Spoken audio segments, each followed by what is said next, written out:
اللہم اعز الاسلام بعہد العمرین وبعمر بن الخطاب خاصۃ۔ یا اللہ دو عمر میں سے ایک کو ہدایت دے کر اسلام کو عزت والا بنا، اور عمر بن خطاب کو خاص طور پر میں تم سے مانگتا ہوں۔ 22 لاکھ مربع میل میں اللہ تعالیٰ نے ان کے ذریعے سے اسلام کو عزت دی، اسلام کو پھیلایا، لیکن اس خلافت میں بھی آپ کا حال یہ تھا کہ آب والی روٹی عام آدمی نہیں کھا سکتا تھا، وہ اتنی خشک ہوتی تھی کہ وہ چبا ہی نہیں سکتے تھے۔ ایک غیر مسلم کہنے لگا کہ آج میں بڑے امن میں ہوں۔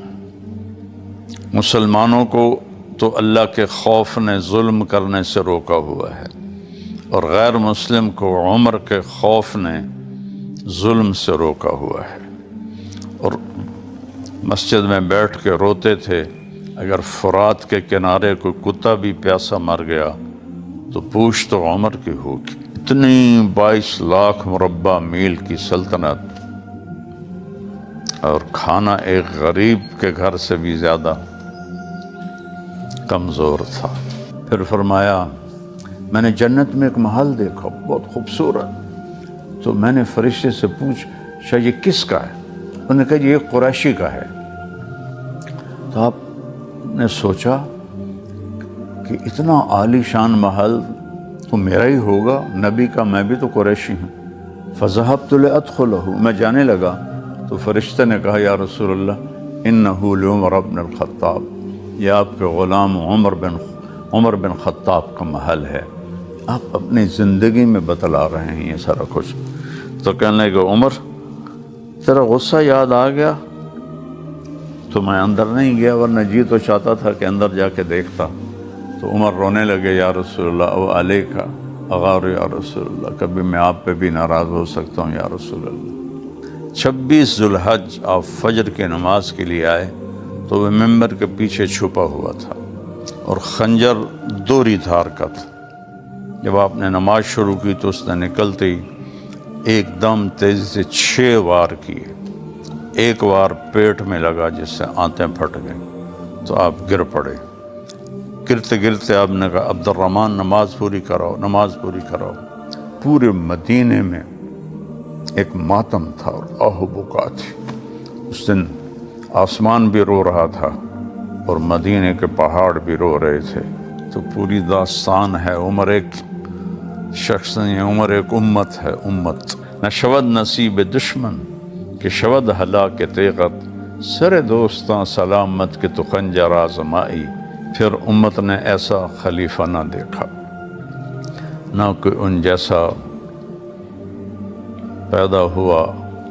اللہ کے واسطے صحابہ سے نہ بغض رکھو، نہ ان کے بارے میں بد زبانی کرو، اور نہ ہی ان کی غلطیوں کو پکڑو۔ جب چیف جسٹس نے معاف کر دیا ہے تو ہم کون ہوتے ہیں ان کی غلطیوں پر تنقید کرنے والے؟ اپنے من میں ڈوب کر پا جا سراغ زندگی۔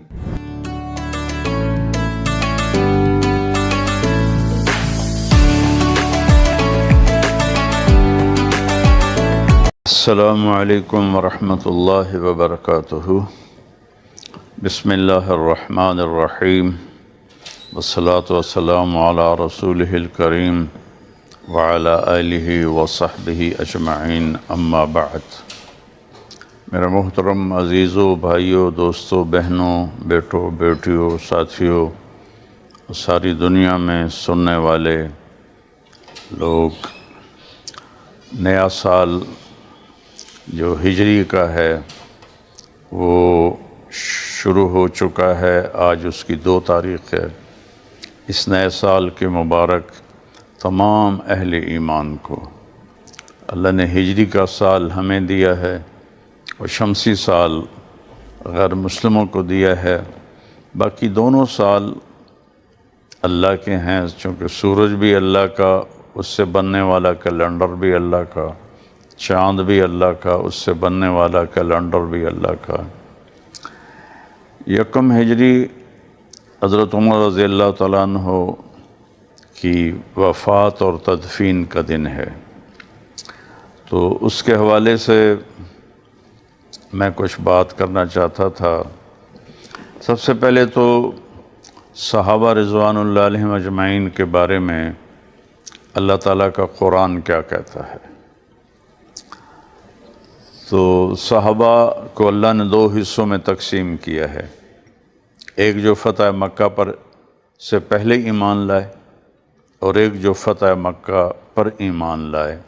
ان دونوں میں فرق فرماتے ہیں اللہ تعالیٰ، اور پھر آخری فیصلہ بھی فرماتے ہیں۔ لا يستوی منکم من انفق من قبل الفتح وقاتل اولئک اعظم درجۃ من الذین انفقوا من بعد وقاتلوا وکلا وعد اللہ الحسنى، کہ جو فتح مکہ سے پہلے ایمان لائے ہیں میرے نبی اور انہوں نے جہاد کیا اور مال لگایا، ان کا درجہ بہت بڑا ہے۔ جو فتح مکہ پر ایمان لائے، مال خرچ کیا اور جہاد کیا، یہ ان کے مقابلے میں بہت بڑے درجے کے لوگ ہیں۔ لیکن کلاً وعد اللہ الحسنى، میرا وعدہ ہے میں آپ کے تمام صحابہ کو جنت دوں گا۔ کلاً یہ اس میں نکرہ ہے، اور کل کہہ کر تمام صحابہ، ابو بکر صدیق جو سب سے پہلے ایمان لائے، بلکہ حضرت خدیجہ رضی اللہ تعالیٰ عنہ سب سے پہلے ایمان لائیں، بہرحال جو بھی ہے، ان سے لے کر آخری صحابی تک جنہوں نے آپ کو آخری دنوں میں دیکھا، سب کے لیے فرمایا کہ میرا وعدہ ہے میں انہیں جنت عطا کروں گا۔ اللہ نے ان کی غلطیوں کو معاف کیا، جبھی تو ان سے جنت کا وعدہ کیا۔ ایک صاحب کہنے لگے یہاں جنت کا وعدہ تو ہے، یہ وعدہ تو نہیں کہ سیدھے جنت میں جائیں گے، ہو سکتا ہے دوزخ سے ہو کر جائیں۔ تو پھر دوسری آیت اللہ نے اسی لیے اتاری تھی کہ کچھ لوگ ایسی باتیں کریں گے، تو اللہ تعالیٰ نے فرمایا کہ ان الذین سبقت لہم من الحسنى، جن کے لیے میرا وعدہ حسنہ پہلے سے ہو چکا ہے۔ پچھلی آیت پڑھی تھی کلاً وعد اللہ الحسنى، سب کے لیے حسنہ کا وعدہ ہے۔ اب یہاں حسنہ کی تفصیل اللہ تعالیٰ بتا رہے ہیں کہ جن لوگوں کے لیے میرا حسنہ کا وعدہ طے ہو گیا، اولئک عنہا مبعدون، یہ جہنم سے دور رہیں گے، لا یسمعون حسیسہا، یہ اس کی آہٹ بھی نہیں سنیں گے، ہم فی مشتہت انفسہم خالدون، اور یہ اپنے مزے کی زندگی میں مشغول ہوں گے ہمیشہ کے لیے۔ لا یحزنہم الفزع الاکبر، انہیں قیامت کے دن کا خوفناک جو ایک دھماکہ ہے اور ایک خوفناک منظر ہے، وہ بھی انہیں پریشان نہیں کرے گا۔ وَتَتَلَقَّاهُمُ الْمَلَائِكَةُ، اور فرشتے آ کر ان کو سلام کریں گے، ملاقات کریں گے۔ هَذَا يَوْمُكُمُ الَّذِي كُنْتُمْ تُوعَدُونَ، یہ وہ دن ہے جس کا آپ سے وعدہ کیا گیا تھا۔ یہ تمام صحابہ کے لیے اللہ تعالیٰ نے فضیلت اتاری ہے۔ صحابہ معصوم نہیں ہیں، محفوظ بھی نہیں ہیں، صحابہ مغفور ہیں، ان سے غلطیاں ہوئیں کہ وہ بشر تھے، لیکن جس نے فیصلہ کرنا ہے وہ اللہ ہے، اور وہ کہہ رہا ہے کلاً وعد اللہ الحسنى، ہمارا وعدہ ہے سب کو جنت دیں گے۔ اس لیے میرے نبی نے فرمایا اللہ اللہ فی اصحابی، میرے صحابہ کے بارے میں اللہ سے ڈرنا، اللہ سے ڈرنا میرے صحابہ کے بارے میں۔ لا تتخذوہم غرضا من بعدی، میرے بعد کبھی انہیں تنقید کا نشانہ نہ بنانا، انہیں طعن و تشنیع کا نشانہ نہ بنانا۔ فمن احبہم فبحبی احبہم، جو ان سے پیار کرے گا یہ نشانی ہے کہ اس نے مجھ سے پیار کیا ہے۔ ومن ابغضہم فببغضی ابغضہم، جس نے ان سے بغض رکھا تو یہ اس کی نشانی ہے کہ انہوں نے مجھ سے بغض رکھا ہے، میرے صحابہ سے بغض رکھا ہے، انہوں نے مجھ سے بغض رکھا ہے۔ حدیبیہ میں 1400 صحابہ تھے، تو اللہ نے کہا لقد رضی اللہ عن المؤمنین اذ یبایعونک تحت الشجرہ، آپ کا اللہ راضی ہو گیا ان پر جو درخت کے نیچے آپ کی بیعت فرما رہے تھے۔ اور یہاں ماضی کا صیغہ ہے، فیوچر مستقبل کا نہیں کہ لقد یرضی اللہ، اللہ راضی ہوگا، نہیں، راضی ہو گیا۔ اللہ کو پتہ ہے کہ یہ معصوم نہیں ہے، یہ بشر ہیں، ان سے گناہ ہوں گے، اللہ کے سامنے ہیں، لیکن پھر بھی اللہ کہہ رہا ہے کہ میں ان سے راضی ہو گیا۔ اور پھر اللہ تعالیٰ کے محبوب نے فرمایا کہ اللہ تعالیٰ نے پوری آدم کی نسل کو دیکھا، اس میں سے جو سب سے اعلیٰ دل کے مالک تھے ان کو میرا صحابی بنایا، پھر ان سب کو دیکھا اور اس میں جو سب سے اعلیٰ درجے کے تھے ان میں سے 4 کو میرا خاص الخاص ساتھی بنایا، میرا مشیر بنایا۔ انہیں میں حضرت عمر رضی اللہ تعالی عنہ بھی ہیں، جن کے بارے میں کافر برنارڈ شاہ نے کہا تھا اگر ایک اور عمر ہو جاتا تو پوری دنیا میں اسلام پھیل جاتا۔ اتنی بڑی گواہی ایک انگریز مفکر کی ہے۔ خیر وہ تو کوئی گواہی نہیں ہے، ہمارے لیے تو قرآن ہے اور اس کے بعد میرے نبی کی حدیث ہے۔ تو سارے صحابہ اپنے آپ اپنی طلب لے کر آئے اور ایمان قبول کیا، یعنی یوں سمجھیں کہ وہ مرید ہیں، ایک کم 2 لاکھ صحابہ مرید ہیں، ایک صحابی مراد ہے جس کو مانگا گیا۔ بدھ کے دن حرم شریف میں حضرت ابوبکر رضی اللہ تعالیٰ عنہ کی عتبہ بن ربیعہ نے پٹائی کی اور اتنا مارا کہ ناک اور گالیں برابر ہو گئی۔ تو بنو تیم آئے اور آپ کو لے گئے اور اعلان کیا کہ اگر ابوبکر مر گئے تو اس کے بدلے میں ہم عتبہ بن ربیعہ کو قتل کریں گے۔ پچھلی رات ان کو ہوش آیا تو ہوش آتے ہی پوچھا میرے نبی کا کیا حال ہے؟ تو اس وقت حضرت جمیل حضرت عمر کی بہن وہاں موجود تھیں اور انہوں نے کہا کہ ٹھیک ہیں، کہا نہیں مجھے لے چلو، جب تک میں ان کو دیکھ نہ لوں مجھے چین نہیں آئے گا۔ تو رات کے پچھلے پہر وہاں پہنچے تو اللہ کے نبی ان کے گلے لگ کے پھوٹ پھوٹ کے روئے اور ابو بکر بھی روئے۔ پھر وہاں آپ نے ہاتھ اٹھائے، اللہم اعز الاسلام بعہد العمرین وبعمر بن الخطاب خاصۃ، یا اللہ 2 عمر میں سے ایک کو ہدایت دے کر اسلام کو عزت والا بنا، اور عمر بن خطاب کو خاص طور پر میں تم سے مانگتا ہوں۔ یہ بدھ کا دن اور جمعرات کے رات کے درمیان کا واقعہ ہے، اور جمعرات کو اللہ نے حضرت عمر رضی اللہ عنہ کو ایمان دے دیا۔ جا رہے تھے قتل کرنے اور کلمہ پڑھ لیا اور ایمان لے آئے، اور پھر وہ پہلا دن تھا جب حضرت حمزہ اس سے پہلے مسلمان ہو چکے تھے۔ حضرت عمر ایمان لائے تو کہا یا رسول اللہ آج نماز ہم آپ کو حرم میں پڑھائیں گے۔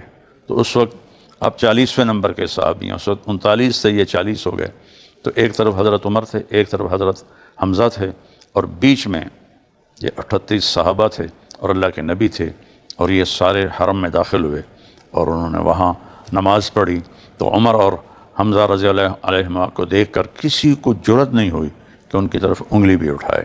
یہ حضرت عمر رضی اللہ تعالیٰ عنہ کہ اسلام لانے کی پہلی برکت۔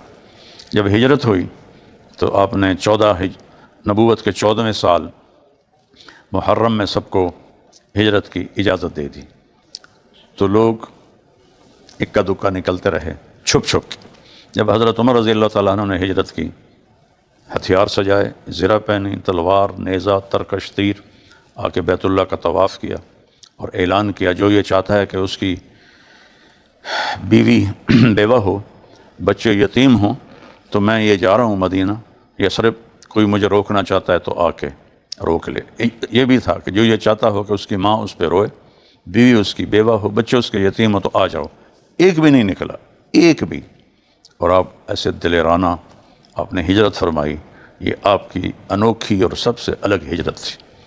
پھر آپ نے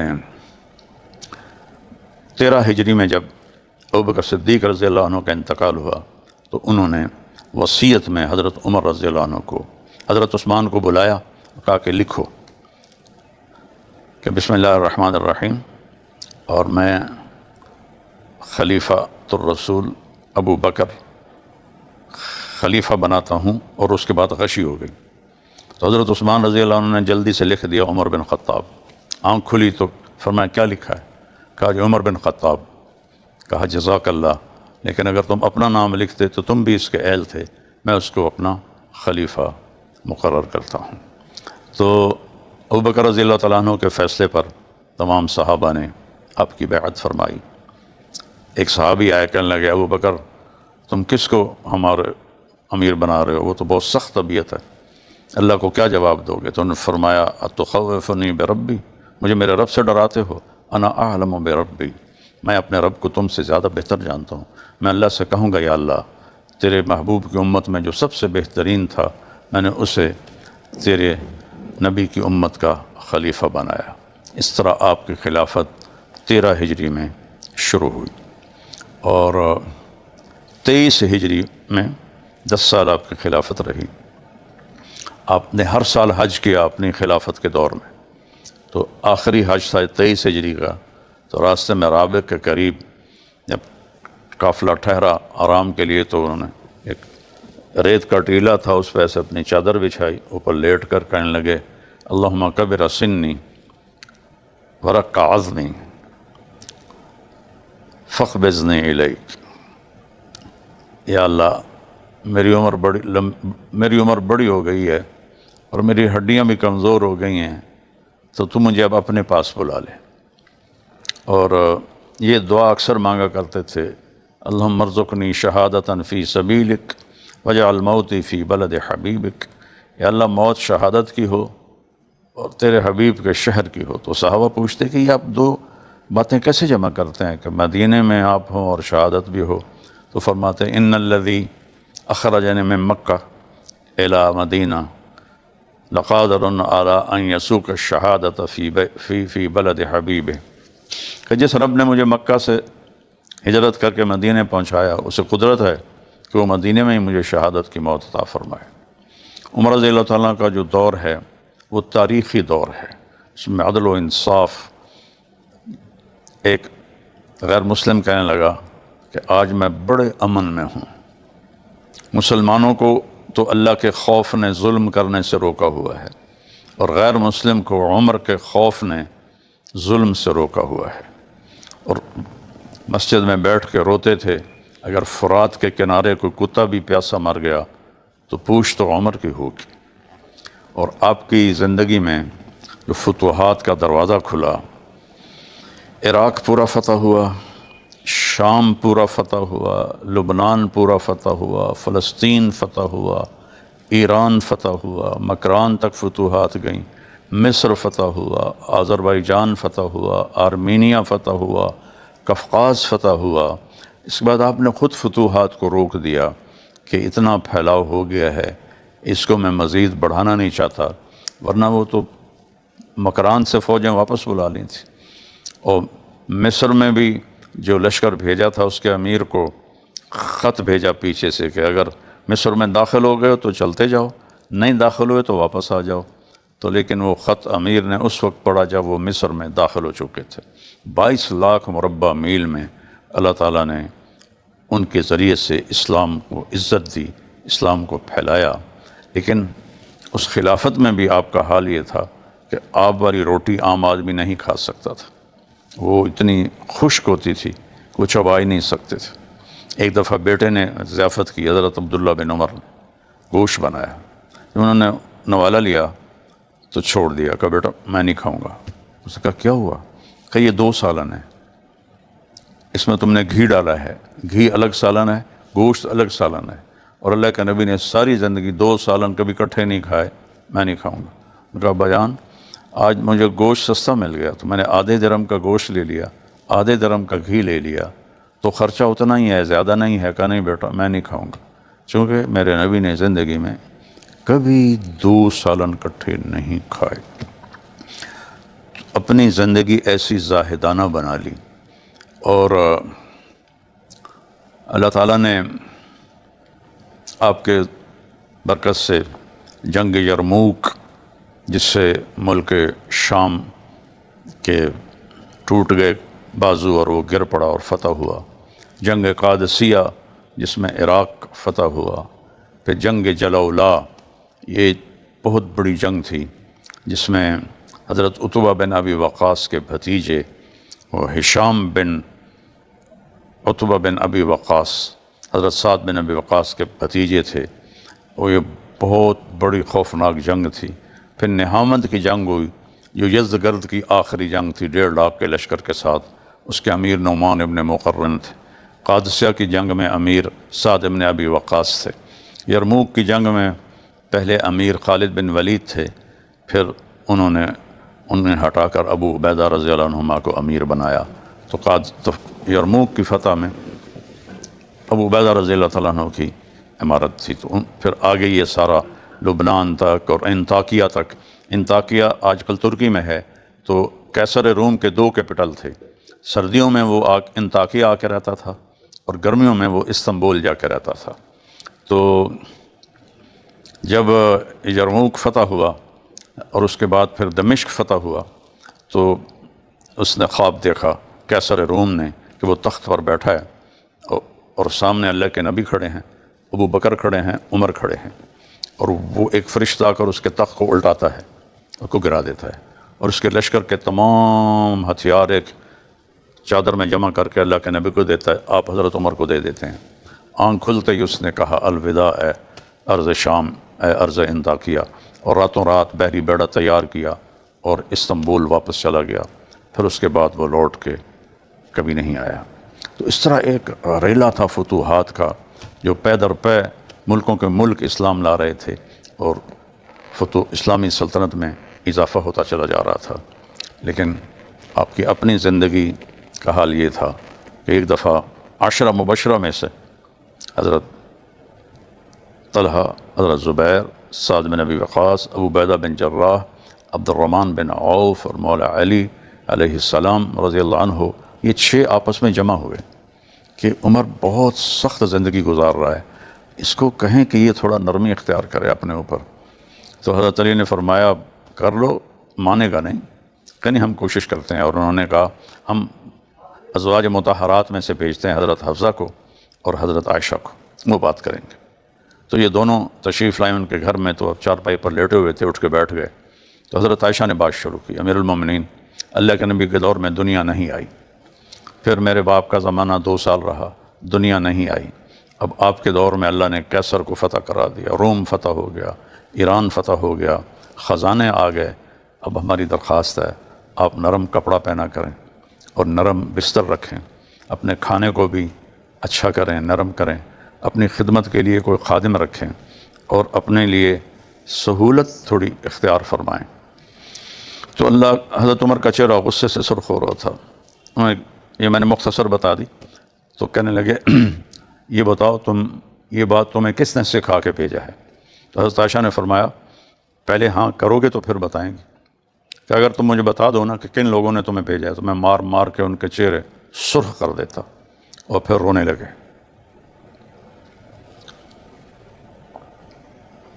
پھر اپنی بیٹی سے فرمایا حفصہ تو گھر والی ہے، یہ بتا اللہ کے نبی نے زندگی بھر کبھی 2 وقت کھانا کھایا؟ صبح کھایا شام نہیں کھایا، شام کھایا صبح نہیں کھایا، میں ٹھیک کہہ رہا ہوں؟ کہنے لگے اللہم نعم، جی بے شک آپ ٹھیک فرما رہے ہیں۔ فرمایا اچھا یہ بتا، ایک دفعہ تو نے ایک چھوٹی سی ٹیبل پر اللہ کے نبی کو کھانا رکھ کے دیا تھا، تو آپ نے اٹھا کر زمین پر رکھ لیا تھا اور فرمایا تھا میں اللہ کا غلام ہوں، بندہ ہوں، میں غلام بن کے کھانا کھاؤں گا۔ وہ چھوٹی سی ٹیبل ہٹا کے زمین پر رکھ کے آپ نے کھانا کھایا۔ کیا یہ ٹھیک ہے؟ کہ اللہم نعم۔ کہ جی یا رسول اللہ، جی ابا جان۔ کہا اچھا یہ بتا، ہمارے نبی کے پاس تیرے گھر میں ایک ہی جوڑا تھا پہننے کا، اور جمعہ کے دن آپ کپڑے دھوتے یا کسی اور دن کپڑے دھوتے اور انہیں خشک کرنے کے لیے ڈالتے، تو بلال آتے یا رسول اللہ نماز کا وقت ہو گیا ہے، تو آپ فرماتے بلال میرے کپڑے ابھی خشک نہیں ہوئے، جب خشک ہوں گے تو پھر میں آ جاؤں گا۔ تو نماز لیٹ ہو جاتی تھی کہ آپ کے پاس دوسرا جوڑا نہیں ہوتا تھا۔ کیا یہ صحیح ہے؟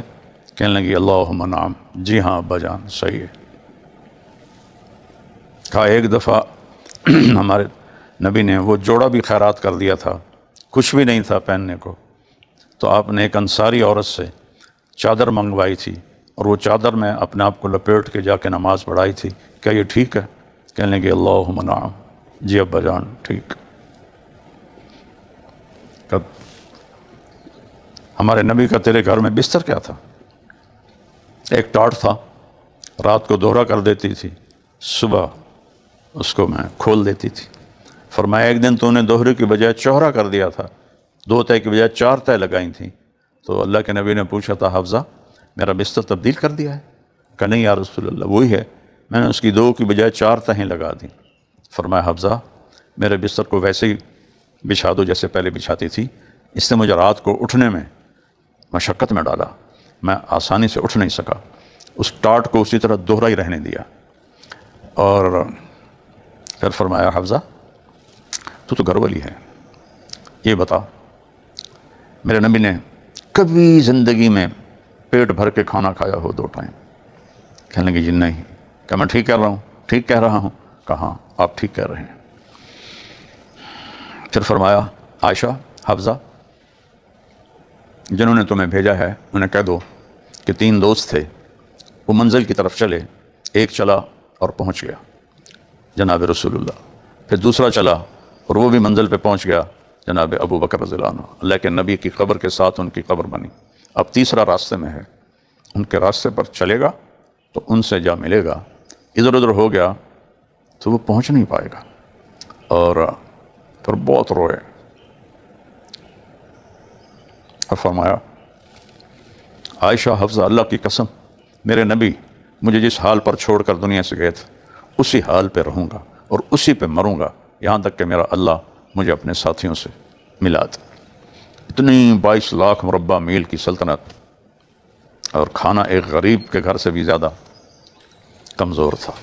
جب صحابہ نے بیت المقدس کا محاصرہ کیا جو فلسطین میں تھا تو ان کے پادری نے آ کر کہا کہ ہماری کتابوں میں لکھا ہے کہ کون آدمی اس کو فتح کرے گا، اس کی نشانیاں لکھی ہیں، وہ ہمیں دکھا دو تو ہم لڑے بغیر چابیاں تمہیں دے دیں گے، ورنہ ہم آخری خون کے قطرے تک تم سے لڑیں گے۔ تو صحابہ نے آپس میں مشورہ کیا کیا جائے؟ تو بعض نے کہا کہ حضرت خالد بن ولید ان کی شکل حضرت عمر سے ملتی ہے تو عمر کو کیا تکلیف دیں کہ وہ مدینہ سے آئے، اس کو کھڑا کر دیتے ہیں۔ تو چند دن کے بعد انہوں نے حضرت خالد بن ولید کو کھڑا کر دیا کہ یہ ہمارا امیر آ گیا ہے۔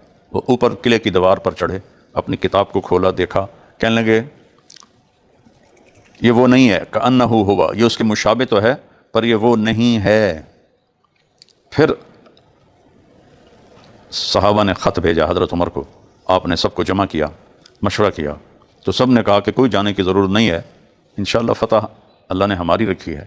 تو حضرت علی رضی اللہ تعالیٰ عنہ علیہ السلام نے فرمایا کہ عمر اگر تیرے جانے سے خون ریزی ختم ہوتی ہے تو تمہیں جانا چاہیے۔ تو آپ نے فرمایا صدق ابو الحسن، ابو الحسن کی رائے سب سے صحیح ہے، اور اپنے غلام کو لے کر وہاں سے چلے مکہ سے مدینہ، کوئی لشکر ساتھ نہیں، ایک غلام ایک خود۔ اور جب وہ داخل ہوئے تو باری باری اونٹ پہ سوار ہوتے تھے، جب وہ وہاں داخل ہوئے بیت المقدس کے قریب تو اس وقت غلام کی باری تھی سواری کی اور عمر کی باری تھی پیدل چلنے کی۔ تو صحابہ نے استقبال کیا، ابو عبیدہ رضی اللہ تعالیٰ عنہ نے کہا امیر المومنین یہ لوگ ظاہری لش پش کا بڑا خیال کرتے ہیں، تو برائے مہربانی یہ پیبند لگا کرتا بھی اتار دیں اور یہ اونٹ کو بھی چھوڑ دیں، ہم آپ کو گھوڑا پیش کرتے ہیں، لباس پیش کرتے ہیں، آپ اس پہ سوار ہو تاکہ ان پر روب پڑے۔ ہم نے کہا چلو ٹھیک ہے، تو آپ نے کپڑے بھی بدل لیے اور ایک ترکی گھوڑے پر بھی سوار ہوئے، 4 قدم چلے تو چھلانگ لگائی اور گھوڑے سے اتر گئے، ہلک امیرکم ہلک امیرکم، تمہارا امیر ہلاک ہو گیا۔ ابو عبیدہ نے پوچھا کیا ہوا؟ کہا میں جب بیٹھا ہوں گھوڑے پر، اور ترکی گھوڑا بہت اعلیٰ نسل ہوتا تھا، تو میرے دل میں یہ آ گیا کہ میں تو امیر المومنین ہوں، تو میرے اندر ایک بڑائی آ گئی تھی، میرا کرتا واپس کرو، میرا اونٹ واپس کرو۔ اسی کرتے میں جس کو پیبند لگے ہوئے تھے اور اونٹ کے ساتھ اگلے دن وہ پیش کیا تو سارے اوپر آئے، پادری کتاب کھولی تو دیکھ کر کہنے لگے ہاں یہ وہی ہے جو ہماری کتاب میں لکھا ہوا ہے، لیکن ایک نشانی کم ہے، ہماری کتاب میں ہے کہ اس کے کرتے میں 14 پیبند ہوں گے لیکن اس کے ہم 12 دیکھ رہے ہیں۔ تو عمر رضی اللہ عنہ نے اپنے بازو اٹھائے تو یہاں اس بغل اور اس بغل میں بھی پیبند لگا ہوا تھا، کہ یہ دیکھو 2 یہ بھی ہیں، کہنے لگے ہاں تو ہی وہ ہے جو ہمارے ملک کو فتح کرے گا، اور دروازہ کھول کے چابیاں حضرت عمر کے حوالے فرما تھی۔ تو پہلی نماز وہاں ظہر کی پڑھی جانے لگی تو سب صحابہ نے حضرت عمر سے کہا کہ بلال سے کہو اذان دیں، چونکہ اللہ کے نبی کی وفات کے بعد انہوں نے قسم کھا لی تھی کہ میں اذان نہیں دوں گا۔ تو عمر رضی اللہ تعالیٰ عنہ نے بلایا کہ بلال، سیدنا بلال، آدمی اپنے نسب سے اونچا نہیں ہوتا، اپنے عمل سے اونچا ہوتا ہے۔ ابو لہب بھی سید تھا،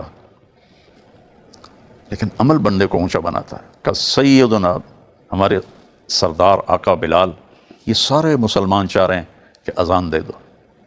تو حضرت بلال رونے لگے کہ میں نے تو قسم کھائی تھی کہ میں اذان نہیں دوں گا، لیکن آج آپ کے فرمان پر میں اذان دوں گا.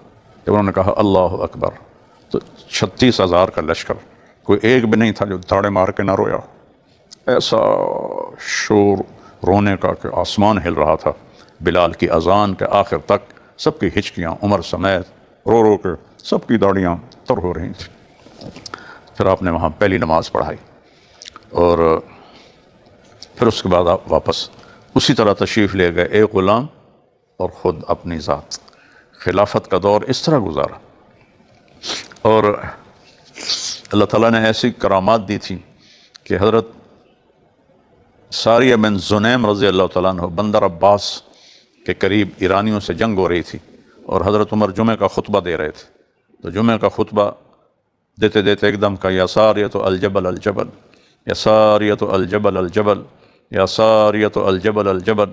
تو سارے پریشان ہو گئے، یہ کیا کہہ رہے ہیں؟ ساریہ تو ایران میں لڑ رہا ہے. تو نماز پڑھا کے اٹھے تو عبد الرحمن بن عوف کہنے لگے کہ یہ کیا تو نے شروع کر دیا تھا یا ساریۃ الجبل الجبل؟ فرمانے لگے اللہ نے میرے اوپر کھول دیا ساریہ کا لشکر، تو میں نے دیکھا کہ پہاڑوں میں دشمن چھپے ہوئے تھے اس پہ حملہ کرنے کے لیے. تو میرے منہ سے بے ساختہ نکلا، پہاڑ سے بچو، پہاڑ سے بچو، پہاڑ سے بچو. تو 1 مہینے کے بعد قاصد آیا کہ جنگ میں ہم نے سنی آواز حضرت عمر کی الجبل الجبل الجبل الجبل. تو ہم نے ان کی پشت میں پہاڑ تھا، تو ہم نے پہاڑ کی طرف منہ کر لیا، تو دشمن کے حملے کو پھر ہم نے ناکام کر دیا. اس طرح اللہ تعالیٰ نے آپ کی آواز کو وہاں تک پہنچایا. اور 23 ہجری کو، میں تو بہت شارٹ کر رہا ہوں، تو پوری داستان ہے. عمر ایک شخص نہیں ہے، عمر ایک امت ہے، امت. تو وہ آپ نے دعا مانگی تھی حج سے واپسی پر کہ یا اللہ کبر سنی وضعفت قوتی ورق عظمی فاقبضنی الیک. یا اللہ میری ہڈیاں بوڑھی ہو گئیں، میری ہمت کمزور ہو گئی، اور مجھ سے اب یہ خلافت کا بوجھ اٹھایا نہیں جاتا، مجھے واپس بلا لے. تو جب آپ پہنچے حج کے بعد، تو ابو لولو مجوسی تھا، حضرت مغیرہ بن شعبہ کا غلام. یہ نہاوند کی جنگ میں قید ہوا تھا اور پھر مغیرہ بن شعبہ کے حصے میں آیا تھا. تو وہ آیا حضرت عمر کے پاس کہ یہ مغیرہ رضی اللہ عنہ مجھ سے زیادہ ٹیکس لیتا ہے. تو آپ نے ان کو بھی بلا لیا اور اس سے پوچھا تو کیا کام کرتا ہے؟ انہوں نے کہا میں لوہے کا کام کرتا ہوں، لکڑی کا کام کرتا ہوں، پتھر کا کام کرتا ہوں. ایک آدھ کوئی اور بتایا کہ تم تو بہت کاریگر آدمی ہو، تو یہ تو بالکل معمولی سے چند درم ہیں، تو یہ زیادہ نہیں ہے، صحیح ہیں. تو پھر آپ نے پوچھا تو چکی بنا لیتا ہے؟ کہا بنا لیتا ہوں. کہا میرے لیے بھی ایک چکی بنا. کہنے لگا ایسے ہی بناؤں گا کہ دنیا بھر اسے دیکھے گی. تو جب وہ چلا گیا تو آپ نے فرمایا یہ مجھے قتل کی دھمکی دے کے جا رہا ہے. تو صحابہ نے کہا پھر ہم اس کو پکڑ لیتے ہیں. کہا تو پھر مجھے شہادت کیسے ملے گی؟ تو 23 تاریخ کو، 23 ذوالحج، 26 ذوالحج، 23 تو ہجری تھی، 26 ذوالحج آپ فجر کی نماز کے لیے آئے تو وہ ممبر کے پیچھے چھپا ہوا تھا اور خنجر دوری دھار کا تھا. جب آپ نے نماز شروع کی تو اس نے نکلتے ہی ایک دم تیزی سے 6 وار کیے. ایک وار پیٹ میں لگا جس سے آنتیں پھٹ گئیں تو آپ گر پڑے. گرتے گرتے آپ نے کہا عبد الرحمن نماز پوری کراؤ، نماز پوری کراؤ. تو وہ جب بھاگا تو اس کے پیچھے صحابہ بھاگے، تو اس نے راستے میں آنے والے دائیں بائیں والوں پر حملے کیے. ان میں 6 صحابہ اور شہید ہو گئے، 6 زخمی ہو گئے. پھر صحابہ نے اس کے اوپر سے چادر پھینکی. چادر میں جب وہ گر گیا تو اس نے اپنے ہی اسی خنجر سے اپنی گردن کاٹ لی اور حرام کی موت مرا. اور ویسے ہی وہ کفر کے راستے پر تھا. تو پھر صحابہ نے اس کو مدینے کے باہر ایک جگہ جا کے پھینک دیا اور اس میں اس کی میت کو ڈال دیا. تو حکیم نے آپ کو دودھ پلایا تو آنتوں سے باہر نکل گیا. تو اس نے کہا عمر کا کام ختم ہو گیا. تو غشی طاری ہوتی تھی، نماز کا وقت ہوتا تھا، بیٹا اٹھاتا تھا نماز. کہتے ہاں اسلام میں اس کا کوئی حصہ نہیں جو نماز نہ پڑھتا، نماز ادا فرماتے. پھر محسوس ہوا کہ میرا اب آخری وقت ہے، تو اپنے 6 آدمیوں کی شورا بنائی. یہ وہ لوگ ہیں جن سے اللہ کے نبی راضی تھے، اس میں سے جس کو چاہیں امیر بنا لیں۔ حضرت زبیر، حضرت طلحہ، حضرت سعد بن ابی وقاص، عبد الرحمن بن عوف، ابو عبیدہ بن جراح اور حضرت علی بن ابی طالب۔ تو نہیں، ابو عبیدہ نہیں، حضرت سعید بن زید اور حضرت علی بن ابی طالب۔ ابو عبیدہ تو شہید ہو چکے تھے کہ ان میں سے اگر 3 ایک طرف ہوں، 3 ایک طرف ہوں، نہیں اگر 4 ایک طرف ہوں، 2 ایک طرف ہوں، تو جس طرف 4 ہوں اس کو امیر بنا دیا جائے۔ 3 ایک طرف ہوں، 3 ایک طرف ہوں، تو جس طرف عبد الرحمن بن عوف ہو اسے امیر بنا دیا جائے۔ یہ آپ نے اپنی طرف سے ارشاد فرمایا۔ اور کسی کی بھی امارت پر جب متفق ہو جائیں، اس کے بعد اگر کوئی شور کرے تو اس کی گردن اڑا دینا۔ تو ایک نے کہا اپنے بیٹے کا نام بھی لکھ دیں، وہ بھی تو اس قابل ہے۔ کہا بنو تیم کے لیے اتنا ہی کافی ہے کہ ان کا ایک آدمی خلافت کا بوجھ اٹھاتا ہوا مر جائے، میں کسی اور پہ یہ بوجھ نہیں ڈالنا چاہتا۔ تو حضرت علی اور حسن علیہ السلام تشریف لائے حال پوچھنے، تو دیکھا تو گھبراہٹ تھی۔ فرمایا موت سے گھبرا رہے ہو؟ کہ نہیں، ما بعد الموت، موت کے بعد جو ہونے والا ہے اس سے گھبرا رہا ہوں۔ کہ نہیں، نہ گھبراؤ، میں نے انہیں اپنے کانوں سے سنا ہے، سیدہ کہول اہل الجنہ ابو بکر و عمر۔ جنت میں تو ساری جوان ہوں گے، لیکن جو بڑی عمر پا کے پھر جوان ہو کے جنت میں گئے، جیسے سیدہ شباب اہل الجنہ الحسن والحسین، جنت کے نوجوانوں کے سردار ہیں حسن اور حسین علیہم السلام، جو جوانی میں مر گئے۔ جیسے میرا بچہ میرے ہاتھوں چلا گیا، قبر میں سو گیا جوانی میں، ایسے اہل ایمان کے سردار ہیں حسن اور حسین۔ اور جو بڑی عمر لے کر مرے وہ بھی وہاں جوان ہوں گے، لیکن ان کے سردار ہیں ابو بکر اور عمر۔ تو آپ نے حضرت عمر نے فرمایا قیامت کے دن گواہی دو گے؟ کہنے لگے میں بھی گواہی دوں گا، میرا بیٹا حسن بھی گواہی دے گا۔ آخری دن یکم محرم، 26 کو آپ کو زخم لگے، 26، 27، 28، 29 کا مہینہ تھا، 4 دن آپ اس تکلیف میں رہے۔ تو 29 کو آپ نے اپنے یکم کو آپ نے اپنے بیٹے عبداللہ بن عمر سے فرمایا کہ جاؤ اور حضرت عائشہ سے پوچھ کے آؤ کہ میرا باپ عمر اپنے ساتھیوں کے ساتھ قبر کی جگہ چاہتا ہے، اور امیر المومنین نہ کہنا، اب میں امیر المومنین نہیں ہوں، اب میں عمر ہوں۔ اجازت ملے تو دفن کر دینا، نہ ملے تو بقیع میں جا کر ڈال دینا۔ انہوں نے واپس آ کر حضرت عائشہ سے جا کے پوچھا تو وہ رو رہی تھی بیٹھے۔ جب انہوں نے سنا تو فرمانے لگیں یہ جگہ تو میں نے اپنے لیے رکھی تھی، لیکن عمر مجھ سے زیادہ حقدار ہے، اجازت۔ تو واپس آئے اور کہا ابشر یا ابتا، بابا آپ کو بشارت ہو، اللہ کے اماں جان نے اجازت دے دی۔ کہ بیٹا پھر بھی جب میں مر جاؤں اور جنازہ اٹھاؤ تو اندر نہ لے جانا، باہر رکھ کے اندر پوچھنا کہ کیا ہم لے آئیں، اگر اس وقت بھی اجازت دیں تو پھر اندر لے جانا، ابھی ہو سکتا ہے میرے شرم میں انہوں نے یہ اجازت دی ہو۔ تھوڑی دیر کے بعد ابن عمر نے آپ کا سر اپنی گود میں لے لیا اور ان کو سہلانے لگے، تو ان کو محسوس ہوا کہ شاید اب وقت قریب ہے، تو فرمایا کہ عبداللہ میرا سر زمین پہ ڈال دیں، مجھے زمین پہ رکھ دیں۔ تو انہوں نے یہاں سے یہاں رکھ لیا، تو ان کو سخت ڈانٹا، وہ حق تیرا ستیہ ناس ہو، میں کیا کہہ رہا ہوں، مجھے زمین پہ ڈال دیں۔ تو انہوں نے زمین پہ ڈال دیا، تو انہوں نے ایسے زمین پہ اپنا سر ماتھا رکھا اور یوں کیوں کر رہے تھے ایسے، اور ساتھ یہ کہہ رہے تھے ویل لک یا عمر ان لم یغفر لک ربک، اے عمر تیرے لیے ہلاکت ہے اگر تیرے اللہ نے تجھے معاف نہ کی۔ اور یہ کون ہے؟ میرے نبی نے فرمایا وزیرای فی الارض ابو بکر و عمر و وزیرای فی السماء جبریل و میکائیل، میرے 2 وزیر دنیا میں ہیں ابو بکر اور عمر، اور میرے 2 وزیر آخرت میں ہیں جبریل و میکائیل۔ اور ایک دفعہ مسجد میں داخل ہوئے، آپ کے ادھر ابو بکر تھے، ادھر عمر تھے، سامنے صحابہ تھے۔ فرمایا ہمیں دیکھ رہے ہو؟ کہ جی ہاں۔ کیا قیامت کے دن بھی میں ایسے ہی اٹھایا جاؤں گا کہ میرے سیدھے ہاتھ پہ ابو بکر ہوگا اور میرے الٹے ہاتھ پہ عمر ہوگا؟ پھر آپ نے فرمایا اگر میں لو کان بعدی نبی لکان عمر، میرے بعد کوئی نبی ہوتا تو عمر ہوتا۔ پھر فرمایا میں نے جنت میں ایک محل دیکھا بہت خوبصورت، تو میں نے فرشتے سے پوچھا یہ کس کا ہے؟ انہوں نے کہا یہ قریشی کا ہے۔ تو آپ نے سوچا کہ اتنا عالی شان محل تو میرا ہی ہوگا، نبی کا، میں بھی تو قریشی ہوں۔ فذهبت لادخله، میں جانے لگا تو فرشتے نے کہا یا رسول اللہ انه لعمر بن الخطاب، یہ آپ کے غلام عمر بن خطاب کا محل ہے، آپ اپنی زندگی میں بتلا رہے ہیں یہ سارا کچھ۔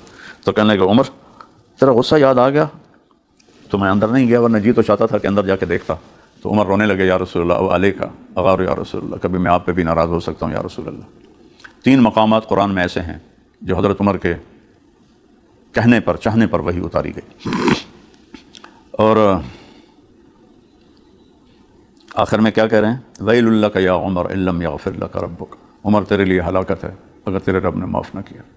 ایک دفعہ آپ نے حضرت حفصہ کو ایک طلاق دے دی تو فوراً جبریل آ گئے کہ یا رسول اللہ، اللہ تعالیٰ فرما رہے ہیں حفصہ سے رجوع فرمائیں، یہ آپ کی جنت میں بھی بیوی ہے، ہم نے طے کر دیا ہے، اور دوسرا یہ ہے کہ اس طلاق سے میرے بندے عمر کو بہت تکلیف ہوگی تو میں اسے تکلیف میں نہیں دیکھنا چاہتا، آپ رجوع فرمائیں۔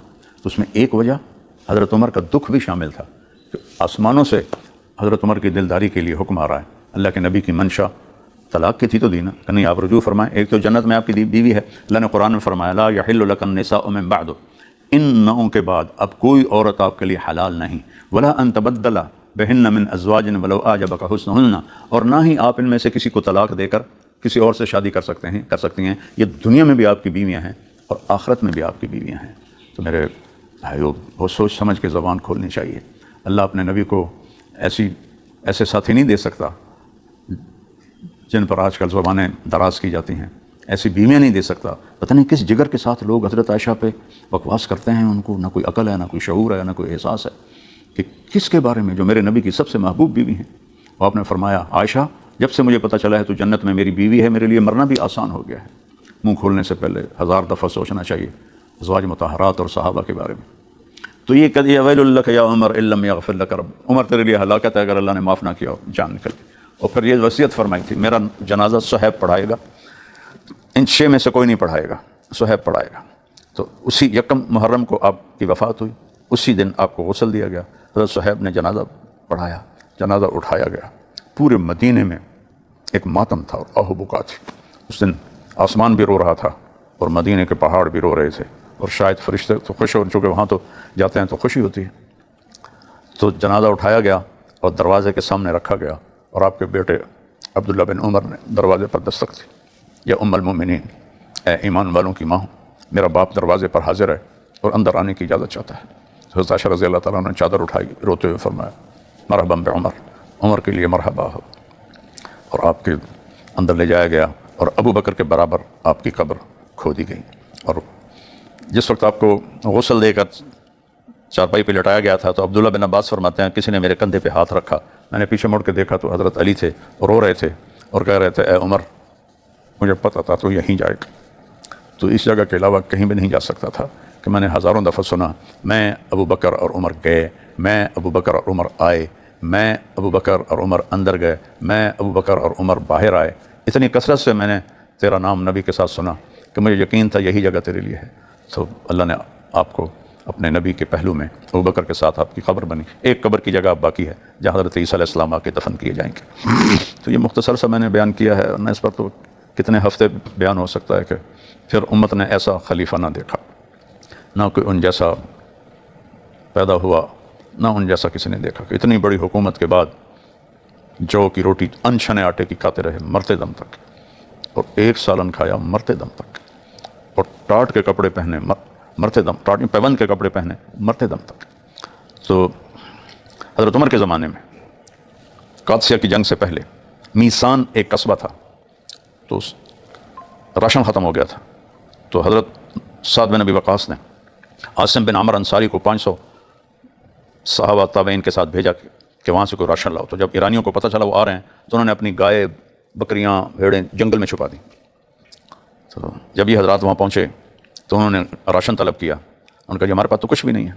تو ایک دم جنگل گونج اٹھا، ہا نحنو ہا نحنو ہا نحنو، گائے، بیل، بکریاں پکار اٹھے ادھر آؤ ہم یہاں ہیں، ادھر آؤ ہم یہاں ہیں، ادھر آؤ ہم یہاں ہیں۔ جو امیر خسرو نے فرمایا تھا ہم آہوان سہرا سر خود نہاد برکف و امید آن کے روزے بشکار خواہی آمد۔ آج سارے ہرن جنگل کے سر جھکا کے کھڑے ہیں کہ آج محبوب آ رہا ہے اور ہمارا گلا کاٹے گا اور ہمیں ذبح کرے گا۔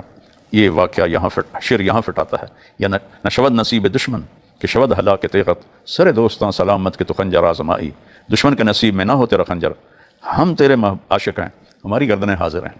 تو یہ عمر رضی اللہ تعالیٰ عنہ کے دور خلافت میں یہ واقعہ پیش آیا ہے۔ آپ کی کرامات تو بہت زیادہ ہیں، لیکن میں اتنا ہی مختصر آپ کو بتا رہا ہوں کہ عمر اللہ کے ہاں بڑے اونچے مقام. آپ نے کہا 10 آدمی، ابو بکر جنتی، عمر جنتی، عثمان جنتی، علی جنتی، زبیر جنتی، طلحہ جنتی، سعد بن ابی وقاص جنتی، عبد الرحمن بن عوف جنتی، ابو عبیدہ بن جراح جنتی، سعید بن زید جنتی. ان کو کہتے ہیں عشرہ مبشرہ. یہ سب جنتی ہیں. اللہ نے ان کو جنت کی بشارت عطا فرمائی. ان میں عمر بھی ہیں، ابو بکر بھی ہیں، علی بھی ہیں، عثمان بھی ہیں. ایک دفعہ روم کا وفد آیا کہ ہم نے آپ کے بادشاہ سے ملنا ہے. تو ان کا ہمارا بادشاہ اونٹ چرانے گیا ہوا ہے. تو بڑے حیران ہوئے، بادشاہ اونٹ چرانے گیا ہوا. تو جب وہ گئے نا تو دیکھا آپ ایک کیکر کے نیچے لیٹے ہوئے تھے ریت پر ہی، اور اپنا جو ان کا کوڑا تھا اس کا سرہانہ بنایا ہوا تھا. گہری نیند سو رہے تھے اور اونٹ چل رہے تھے. تو جب وہ آہٹ ہوئی تو آنکھ کھلی تو اٹھ کے بیٹھ گئے. تو وہ رومی کہنے لگے عمر تو نے عدل کیا تو چین کی نیند سوتے ہو، نہ پہرا نہ پہرے دار. ہمارے بادشاہ ظالم ہیں تو سو نہیں سکتے جب تک سینکڑوں لوگ ان کا پہرا نہ تھے. تو میرے بھائی بہنوں جو بھی سن رہے ہو، اللہ کے واسطے صحابہ سے نہ بغض رکھو، نہ ان کے بارے میں بد زبانی کرو، اور نہ ہی ان کی غلطیوں کو پکڑو. جب چیف جسٹس نے معاف کر دیا ہے تو ہم کون ہوتے ہیں ان کی غلطیوں پر تنقید کرنے والے؟ اپنے من میں ڈوب کر پا جا سراغ زندگی. اپنے اندر دیکھو، اپنے اندر. تجھے کیوں فکر ہے اے گل دلے صد چاک بلبل کی، تو اپنے پیرہن کے چاک تو پہلے رفو کر لے. کیوں لوگوں کی، وہ بھی جو 14 سال پہلے گزر گئے ہیں. اور تاریخ ہے، تاریخ میں سچ بھی ہے، جھوٹ بھی ہے. اور ان صحابہ کے بارے میں جتنا سب سے بڑا جو راوی ہے ابو مخنف ہے، وہ کذاب راوی ہے. اس کی روایت اہل سنت نے بھی لی ہے، شیعہ نے بھی لی ہے، لیکن وہ کذاب راوی ہے. اللہ کا فضل ہے میں کوئی ایسے ان پڑھوں کا نہیں بول رہا ہوں. میری جستجو رہی ہے، میری تحقیق رہی ہے، میری جوانی کا عرق اور خون کتابوں میں بہا ہے. اور میرے اوپر میرے اللہ کا کرم ہے کہ اللہ مجھے یاد رکھنے کی بھی توفیق دیتا ہے. تو اللہ کے واسطے صحابہ، میرے نبی کی ازواج، اہل بیت، ان کے بارے میں کبھی کبھی زبان نہ کھولنا، زبان درازی نہ کرنا کہ یہ ناقابل معافی چیز. اور خاص طور پر میرے نبی کے اہل بیت جو سب سے عالی مقام لوگ ہیں. اور آپ نے فرمایا حسن حسین میری آنکھوں کی ٹھنڈک ہیں، یہ میرے 2 پھول ہیں، میری آنکھوں کے، یہ میرے آنکھوں کا نور ہیں، یہ میرے 2 پھول کی ٹہنیاں ہیں، یہ میرے جنت کے سردار ہیں. ان کے ماں کا دودھ پیتے بشارت دی تھی کہ جنت کے سردار ہیں. تو ان سے محبت میرے نبی سے محبت ہے. سب سے محبت رکھو. اپنے عیب ڈھونڈو اور اوروں کے عیب ان کے حوالے کر دو کہ قیامت کے دن آپ سے یہ نہیں پوچھا جائے گا کہ اسلم نے کیا کیا اور اکرم نے کیا کیا. پوچھا جائے گا طارق جمیل تو کیا کر کے آیا ہے. صحابہ کے بارے میں نہ بدگمانی رکھو، نہ بد زبانی رکھو. اپنے آپ کو ڈھونڈو، اپنے اندر دیکھو کیا ہے، اس پر فیصلہ ہوگا.